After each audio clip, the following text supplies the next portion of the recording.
السلام علیکم ورحمۃ اللہ وبرکاتہ۔ اللہم صلی وسلم علی نبینا محمد۔ اعوذ باللہ من الشیطان الرجیم، بسم اللہ الرحمن الرحیم۔ ہمارا رمضان جیسے ہی سٹارٹ ہوا تھا تو اس میں ہم لوگوں نے رمضان کے حوالے سے احادیث کا سلسلہ شروع کیا تھا، تو ماشاءاللہ سے اب جو ہے وہ تیسرا عشرہ سٹارٹ ہو گیا ہے۔ تو آپ کو معلوم ہوگا کہ تیسرا عشرہ جو ہوتا ہے یہ طاق راتوں کو ہوتا ہے، یعنی اس میں اللہ تعالیٰ کے نبی نے جو ہے وہ طاق رات کو تلاش کرنے کا حکم دیا ہے کہ ہم نے ان 10 راتوں میں طاق رات کو تلاش کرنا ہے کہ وہ کون سی طاق رات ہے، یعنی ان 10 راتوں میں ہم نے عبادت کرنی ہے۔ تو شب قدر کی بیسیکلی میں آج آپ کو شب قدر کی فضیلت کے بارے میں بتاؤں گی کہ شب قدر کی کتنی فضیلت ہے، اور قرآن پاک میں بھی شب قدر کے حوالے سے آیات آئی ہیں، اور اس کے علاوہ نبی کریم صلی اللہ علیہ وسلم نے بھی شب قدر کی فضیلت کی بہت ساری حدیث جو ہیں وہ بیان فرمائی ہیں۔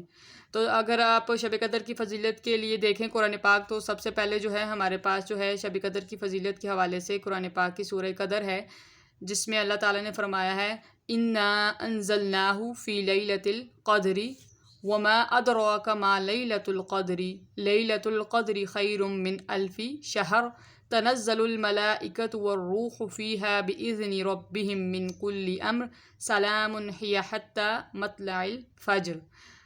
اب اس کا ترجمہ کیا ہے؟ اللہ تعالیٰ کا فرمان ہے کہ ہم نے اس قرآن کو شب قدر میں اتارا، اور تجھے کیا معلوم کہ شب قدر کیا ہے؟ اللہ تعالیٰ پھر آگے سے خود ہی بتا رہے ہیں شب قدر 1000 مہینوں سے افضل ہے، اس میں فرشتے روح القدس سے مراد جبرائیل علیہ السلام ہیں، جبرائیل علیہ السلام کے ساتھ اپنے رب کے حکم سے ہر بات کا انتظام کرنے کو اترتے ہیں، اور صبح تک یہ سلامتی کی رات قائم رہتی ہے۔ تو یہ تھی قرآن پاک کی آیت جو شب قدر کی فضیلت کے بارے میں نے آپ کو بتائی ہے۔ اب جو ہے شب قدر کے حساب سے میں آپ کو حدیث بھی بتاؤں گی کہ ان میں جو ہے نبی کریم صلی اللہ علیہ وسلم نے کیا فرمایا ہے۔ تو باب ہے ہمارے پاس شب قدر کے حوالے سے، باب التمس لیلۃ القدر فی السبع الاواخر۔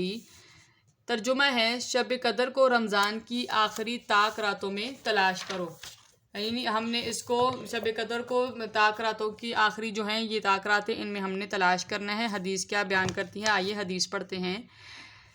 عن ابن عمر ان رجالا من اصحاب النبی صلی اللہ علیہ وسلم اروا لیلۃ القدر فی المنام فی السبع الاواخر فقال رسول اللہ صلی اللہ علیہ وسلم ارى رؤیاکم قد تواطأت فی سبع الاواخر فمن کان متحریاها فلیتحرها فی سبع الاواخر۔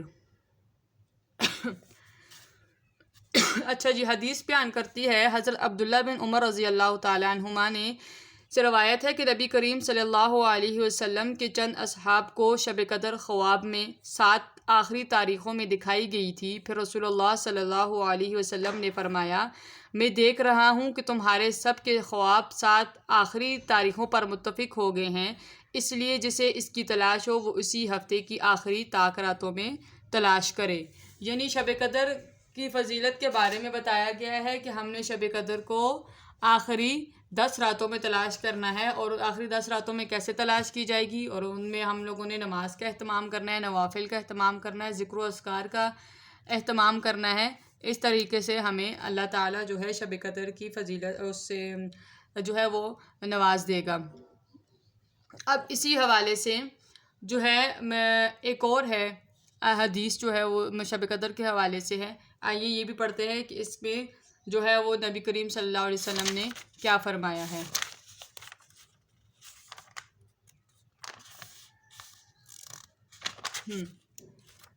اچھا، اب جو دوسرا ایک اور ہے باب ہے اس حدیث کے بارے میں، اس رات کے بارے میں، وہ ہے باب العملی فی العشر الاواخر من رمضان، رمضان کے آخری عشرے میں زیادہ محنت کرنا۔ باب کا ترجمہ ہے کہ یہ جو رمضان کا آخری عشرہ ہے اس میں ہمیں زیادہ سے زیادہ محنت کرنی ہے۔ اور وہ حدیث کیا ہے؟ عن عائشہ قالت کان النبی صلی اللہ علیہ وسلم اذا دخل العشر شد مئزرہ واحیا لیلہ وایقظ اہلہ۔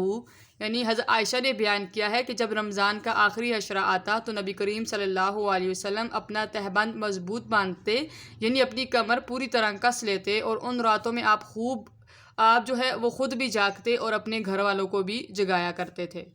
تو یہ یہاں سے ہمیں شب قدر کی فضیلت کا اندازہ ہو سکتا ہے کہ نبی کریم صلی اللہ علیہ وسلم نے بھی خود اس کا بالخصوص شب قدر کا اہتمام کیا ہے، یعنی ان راتوں کو اٹھ کر آپ صلی اللہ علیہ وسلم نے خوب محنت کی ہے اور عبادت کی ہے، اور اپنے گھر والوں کو بھی جگایا ہے اور ان کو بھی اس چیز کی ترغیب دی ہے کہ ان راتوں میں اٹھ کر عبادت کرنی ہے اور اس کو شب قدر کو جو ہے وہ تلاش کرنا ہے۔